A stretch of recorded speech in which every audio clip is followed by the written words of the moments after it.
पण मंत्री महोदय, आपल्याला आता मुंबईमध्ये कुठे काय डान्स बार वगैरे ते माझ्या आयुष्यात कधी मी बघितले नाहीत, परंतु तुम्ही रात्रीच्या वेळेला एकदा पनवेलला जा आणि दिवसाच्या एकदा जाऊन बघा. त्याचे काही नियम आपण केलेले आहेत की ज्या नियमांमध्ये ती जागा किती असली पाहिजे, कोणालाही पैसे उडवता येणार नाही, अशा अनेक वेगवेगळ्या प्रकारचे, म्हणजे पैसे उडवले तरी त्याला गुन्हा समजला जाईल असं आता आपल्या कायद्याप्रमाणे आपण केलेलं आहे. महोदय, त्या ठिकाणी कुठलाही ऑर्केस्ट्रा नाही तर लेडीज बारच त्या ठिकाणी चालतात, डान्स बारच चालतात, हे खात्रीपूर्वक. आता तुमच्यातला कोणतरी लगेच म्हणजे तुला कसा काय माहिती, तू गेला होतास काय? माझ्या आयुष्यात मी कधी गेलेलो नाही. पण असं लक्षात येतं की सस्पेंड झालं, 15 दिवस बंद ठेवला, पैसे पुन्हा भरले की पुन्हा तशाच पद्धतीने ते सुरू करतात. बार आहेत ह्याची जरा चौकशी करून त्याच्यावर कारवाई करणार का? मान्य सदस्यांनी जी मागणी केली आहे त्या संदर्भात सखोल चौकशी करून जे जे याच्यामध्ये दोषी आढळतील किंवा अशा पद्धतीच्या काही तिथे प्रकार सुरू असतील तर त्याच्यावर कारवाई करण्यात येईल. अध्यक्ष महोदय, मंत्री महोदयाने लिखित उत्तर दिलेलं आहे, ते तोंडी उत्तर दिलेलं आहे, ते कारवाई करू वगैरे वगैरे हे नेहमीचीच उत्तर असतात. पण मंत्री महोदय, आपल्याला आता मुंबईमध्ये कुठे काय डान्स बार वगैरे ते माझ्या आयुष्यात कधी मी बघितले नाहीत, परंतु तुम्ही रात्रीच्या वेळेला एकदा पनवेलला जा आणि दिवसाच्या एकदा जाऊन बघा. दिवसाचे संपूर्णपणे अध्यक्ष महोदय ते सगळे धाबे, ते बार, ते हॉटेल्स, एकही हॉटेल उघडं नाही. परंतु पनवेलच्या बाजूनं मुख्यमंत्री महोदय तुम्ही रात्रीचा प्रवास करून बघा. हा रात्रीचा प्रवास करत असताना आत बाहेर कुठे जायची गरज नाही, मेन हायवेतच मी बोलतोय. दोन्ही बाजूंना इतक्या सगळा नुसता लखलखाट, ते संपूर्णपणे लाइटिंग, तो सगळा आवाज, ते सगळं पब्लिक, हे रस्त्यावर कुठल्या मंत्री महोदय, त्या ठिकाणी कुठलाही ऑर्केस्ट्रा नाही तर लेडीज बारच त्या ठिकाणी चालतात, डान्स बारच चालतात, हे खात्रीपूर्वक. आता तुमच्यातला कोणतरी लगेच म्हणजे तुला कसा काय माहिती, तू गेला होतास काय? माझ्या आयुष्यात मी कधी गेलेलो नाही. पण दिवसा एकदा जा आणि रात्री एकदा जा, आपल्याला आपोआप फरक जाणवेल. काही वेगळी चौकशी करण्याची गरज. आणि म्हणून खरोखर जर आपल्याला याच्यावर बंदी आणायची असेल तर आपण या विषयामध्ये एकदा खात्री करून कठोर कारवाई कराल का मुख्यमंत्री महोदय? नाही अध्यक्ष महोदय, आपल्याला कल्पना आहे की या राज्याच्या विधानसभेमध्ये माननीय आर पाटील साहेब असताना आपण डान्स बार बंदीचं विधेयक काढलं आणि आपण डान्स बार बंदी केली. त्यानंतर सर्वोच्च न्यायालयाने ते आपलं विधेयक हे निरस्त केलं. ते निरस्त केल्यानंतर मी मुख्यमंत्री असताना पुन्हा आपण नव्याने विधेयक काढलं आणि पुन्हा डान्स बार बंदी केली. पुन्हा ते सर्वोच्च न्यायालयामध्ये गेलं आणि सर्वोच्च न्यायालयाने ते निरस्त करताना त्यावेळी हे सगळे जे डान्स बारचे मालक आहेत यांनी त्या ठिकाणी असं सांगितलं की आम्हाला डान्स बार नाही, आम्हाला ऑर्केस्ट्रा बार चालवायचे. मग सर्वोच्च न्यायालयाने त्या संदर्भात आपल्याला निर्देश दिल्यानंतर आपण अत्यंत कडक अशा प्रकारच्या अटी शर्तीचा पुन्हा कायदा केला. ज्या कायद्यामध्ये ही जागा वेगळी असेल, इथे अल्कोहोल विकता येणार नाही, त्याच्यामध्ये पार्टिशन करावं लागेल, अशा सगळ्याचा कायदा आपण केला. पुन्हा सर्वोच्च न्यायालयाने तोही कायदा आपला निरस्त केला. पुन्हा आपण नव्याने काही नियम केले आणि ते नियम त्यानंतर मात्र सर्वोच्च न्यायालयाने आपले नियम बाह्य केले नाही. त्यामुळे मुळात तर या सभागृहाचा जो उद्देश होता तो पूर्णपणे 100% बंद करायचाच होता. पण दुर्दैवाने सर्वोच्च न्यायालयाने हे घटनाबाह्य आहे आणि त्याच्यात त्यांना अधिकार आहे अशा सगळ्या गोष्टी केल्या. कोणालाही लायसन्स डान्स बारचा नाही, आता ऑर्केस्ट्रा बारचा लायसन्स आपल्याकडे आहे.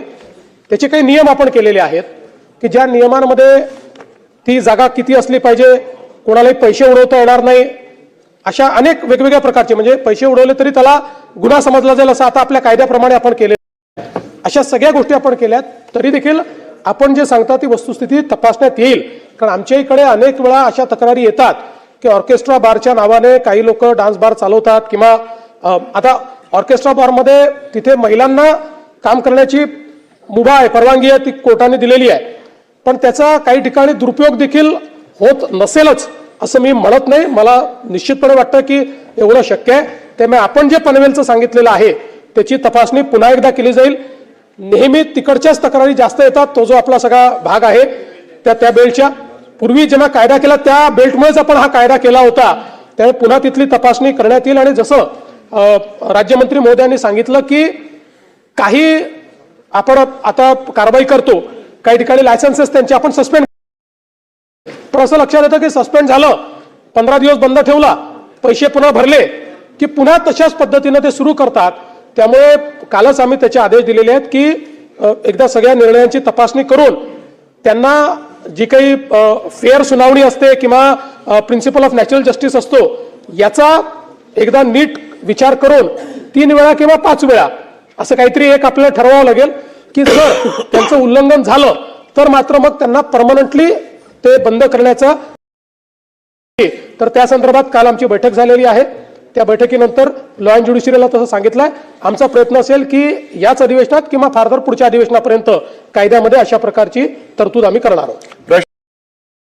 कामकाजाचा दर्जा सुधारावा, गुणात्मक बदल व्हावा यासाठी माननीय मुख्यमंत्री महोदय असेल किंवा तुम्ही खूप अध्यक्ष महाराज यासाठी निर्देश देता. आता पुरवणी मागण्या मांडल्यानंतर आपला नियम आहे की कपात सूचनेचं उत्तर सदस्यांना 30 दिवसामध्ये प्राप्त व्हावं, हा आपला अधिकार आहे. मागच्याही अधिवेशनामध्ये लक्षवेधीची उत्तरं आली नाही म्हणून तुम्ही सुमोटो मुख्य सचिवांवर हक्कभंग मांडण्याच्या वेदनापूर्वक हृदयाने आपण घोषणा केली. अध्यक्ष महाराज हे उत्तर पाठवलं आहे. 18 फरवरी 2026ला मला कपात सूचनेचं उत्तर येत आहे. कोणती कपात सूचना? तर 16 मार्च 2022ला जी मी कपात सूचना मांडली त्याचं उत्तर 18 फरवरी 2026ला येत आहे. म्हणजे एक विधानसभा बदलली अध्यक्ष महाराज. जर सरकारी कर्मचाऱ्यांच्या मनात विधान भवनात होणाऱ्या घटनांच्या संदर्भात गंभीरता नसेल, उदासीनता असेल, या कामकाजाबद्दल त्यांच्या मनात कोणतीही भीती नसेल तर अध्यक्ष महाराज या कामकाजाचा गुणात्मक दर्जा बदल घडवण्यासाठी तुम्ही हृदयापासून जे काम करतात अध्यक्ष महाराज त्याला काहीही उपयोग नाही. चिवताई दार उघडसारखी ही कथा आहे, कापूस कोंड्यासारखी ही कथा आहे, अकबर बिरबलाच्या खिचडीसारखी कथा आहे. अध्यक्ष महाराज माझी आपल्याला आग्रहाची विनंती आहे की आपण एक दुसऱ्या तरुण अध्यक्ष आहात. तुमच्या नेतृत्वामध्ये विधिमंडळाचा दर्जा हा गुणात्मक बदल व्हायचा असेल तर तुम्हाला समोरचा तो चांदीचा जो दंड आहे त्याचा उपयोग करावाच लागेल. माझी आग्रही विनंती आहे अध्यक्ष महाराज की 4 वर्षांनी कपात सूचनेचं उत्तर येतं. कोणाला घाबरायचंच नाही आहे का महाराष्ट्रात? आपल्याला अशा पद्धतीने उत्तर अपेक्षित आहेत का? अजूनही लक्षवेधीची उत्तर आली नाही अध्यक्ष महाराज. लक्षवेधीची उत्तरं आलेली नाही. मग आपल्याला कमीत कमी अशा काम चुकार कर्मचाऱ्यांना ठोको विधेयक 2026 पास करावं लागेल. आणि म्हणून आपल्याला विनंती आहे की कपात सूचना दिली याची चौकशी करून आपल्याला 2 दिवसात अहवाल द्यावा आणि संबंधिताला जर तुम्ही निलंबित केलं, किमान विधेयकाचं नाव तरी संसदीय असावं अशी माझी विनंती आहे. अध्यक्ष महोदय मी सुधीर भाऊंच्या मताशी पूर्ण सहमत आहे. सुधीर भाऊ नशीबवान आहे की त्यांना 4 वर्षात मिळालं. मी आमदार असताना एक अशा प्रकारची सूचना मांडली होती, त्याचं उत्तर मी उपमुख्यमंत्री झाल्यानंतर माझ्याकडे आलं आणि मी ते दिलं. त्याच्यामुळे मला असं वाटतं की याच्यामध्ये काहीतरी आपल्याला एक ऑडिट सिस्टीम तयार केली पाहिजे की एक जो काही विभाग असेल, अतारांकित असतील किंवा जे काही वेगवेगळे जे आयुध आहेत याचे जे आश्वासन आहेत किंवा या संदर्भातली जी कारवाई करायची आहे त्याचं किती कुठल्या विभागाकडे पेंडिंग आहेत याची रेग्युलर माहिती जाणं, ती माहिती त्या मंत्र्याकडे जाणं, माझ्या ऑफिसला येणं, हे जर आपण केलं. आणि मला असं वाटतं की शेवटी अधिवेशन नसलेल्या काळामध्ये विधानमंडळाचं हेच काम आहे. विधानमंडळाचं दुसरं काही काम नाही आहे. अधिवेशन नसताना विधानमंडळाने या विधानसभेत झालेल्या कामकाजाचं ट्रॅकिंग करणं, त्याचा पाठपुरावा करणं आणि कमिट्यांचंही काम तेच आहे की कमिट्यांनी त्याच्या संदर्भातली पूर्ण कारवाई करणं. तर मला वाटतं की एकदा आपण याचा गांभीर्याने एकदा आपण स्वतः आढावा घेऊन, आणि या संदर्भात आता टेक्नॉलॉजी इतकी चांगली झालेली आहे की सगळ्या गोष्टी आपल्याला ट्रॅक करता येतील, याचं एक ट्रॅकिंग प्लॅटफॉर्म हा आपण तयार करावा अशी आपल्याला विनंती आहे. सन्मान्य औचित्याचे मुद्दे देखील या सभागृहामध्ये सदस्य मांडतात, त्याची उत्तर देखील 3 महिने देणं अपेक्षित आहे. मुख्यमंत्री महोदय त्याच्या देखील संबंधित ट्रॅकिंग करून सदस्यांनी जी उत्तरं आली तर सत्य परिस्थिती कळेल. सन्मान्य सदस्य सुधीर मुनगंटीवार साहेबांनी जो विषय इथे मांडला आणि सन्मान्य मुख्यमंत्र्यांनी त्या संदर्भात जी अधिक माहिती दिली त्याच्या अनुषंगाने मी सभागृहाला अवगत करू इच्छितो की आत्तापर्यंत आपलं ट्रॅकिंग सिस्टम म्हणा किंवा उत्तरं जी प्रलंबित असतील किंवा कपात सूचनांची उत्तरं प्रलंबित असतील, औचित्याच्या मुद्द्यांची उत्तरं जर प्रलंबित असतील तर ही आपण मॅन्युअली ट्रॅक करत होतो. परंतु त्याची संख्या एवढी जास्त होती की वारंवार ती सगळी ट्रॅक करणं कुठेतरी आपण कमी पडत होतो. आपण आता याकरता एक डिजिटल प्लॅटफॉर्म करण्यासंदर्भात कारवाई सुरू केलेली आहे. लवकरच तो डिजिटल प्लॅटफॉर्म निर्माण होऊन आपण प्रत्येक आयुधामार्फत या सभागृहात सदस्यांनी जी मांडणी केली आहे त्याचा चोख हिशोब, म्हणजे मांडणी केल्यानंतर उत्तरं आलीत का, किती दिवसाची दिरंगाई आहे, किती दिवसात ते आली आहेत, या सगळ्याची माहिती या प्लॅटफॉर्मद्वारे सदस्यांना प्राप्त होईल. अशी कारवाई आपण सुरू केलेली आहे. लवकरच ती पूर्ण होईल. आपल्या सर्वांना माहीतच आहे, आपण डिजिटलायझेशनचा पण अत्यंत महत्त्वाकांक्षी असा कार्यक्रम या विधिमंडळात राबवत आहोत. 1937 पासून ते 2025 पर्यंतचा पूर्ण रेकॉर्ड हा डिजिटलाइज झालेला आहे आणि लवकरच तो गो लाईव्ह होणार आहे. सभाध्यक्षांची तालिका नामनिर्देशित करणे. परत द्या.